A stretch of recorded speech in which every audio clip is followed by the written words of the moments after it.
Autant que tout autre, et peut-être davantage que tout autre, dans la mesure où nos attaches et nos engagements prennent racine au sein des classes populaires dont nous sommes le produit, la volonté et la voix, les élus du en commun auxquels s'associent les élus de la gauche unie considèrent la sécurité publique comme un enjeu social majeur.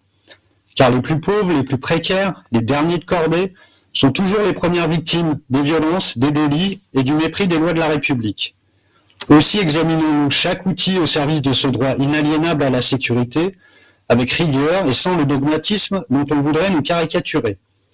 Parmi ces leviers possibles figurent les dispositifs de vidéoprotection, déclinés en vidéosurveillance et en vidéoverbalisation, qui font l'objet du présent rapport. Et sur le sujet, notre approche fait la part de ce qui relève de la nécessaire vigilance quant aux tentations de restriction des libertés, possiblement permises par les technologies,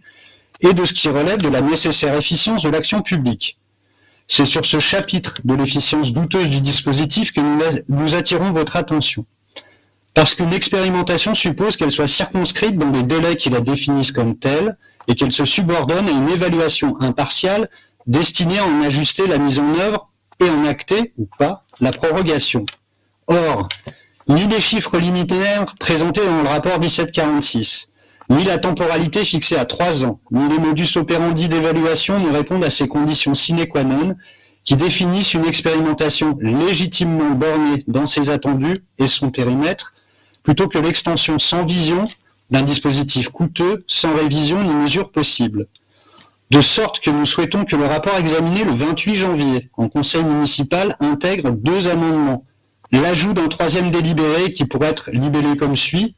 le dispositif de vidéoverbalisation à l'issue de la phase d'expérimentation fera l'objet d'un audit pour évaluer son efficacité, sa performance. Cette étude sera confiée à un laboratoire indépendant en lien avec le collège d'éthique de la vidéosurveillance de la ville de Lyon.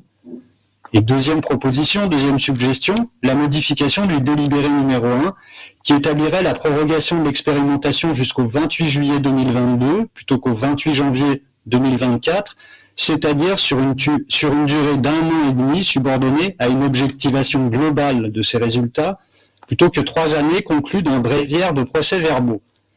Gageant que ces 2 suggestions seront entendues par nos homologues de la maison mère, comme elles seront de nature à garantir les conditions à minima de ce qui fonde une expérimentation pour laquelle, ici et maintenant et en l'état, nous nous abstiendrons par ailleurs, dans un cadre où il nous semble que les efforts doivent se porter davantage et avant tout sur le lien réel, tangible et concret aux populations, c'est-à-dire humain d'abord,